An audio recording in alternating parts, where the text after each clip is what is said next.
Welcome top news today. It's not much of an overstatement to say that the media are enjoying the Alabama upset.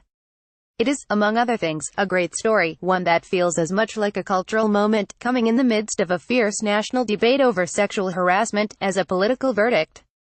And there was the late-night drama of Doug Jones surging past Roy Moore in the final hour of vote counting, producing a Democratic victory that once might have been hard to imagine.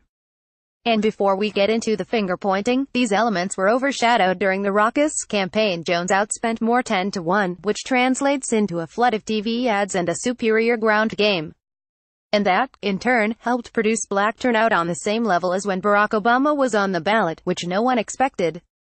But there's no getting around the fact that President Trump, despite his initial reluctance, endorsed Moore, touted him at a rally in nearby Pensacola and recorded a robocall for him.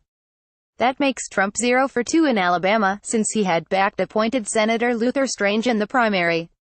Of course, it's entirely possible that Moore, without Trump, would have lost by well over 20,000 votes.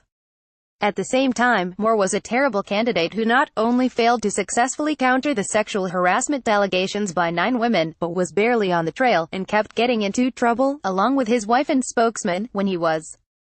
Politico didn't mince words in declaring that Alabama had administered the most crushing and embarrassing political blow of President Donald Trump's young presidency.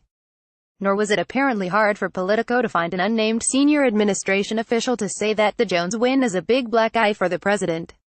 The New York Times editorial page, declaring that sanity reigns, is popping the corks, a triumph for decency and common sense in a state that seemed for a time at risk of abandoning both. Mr.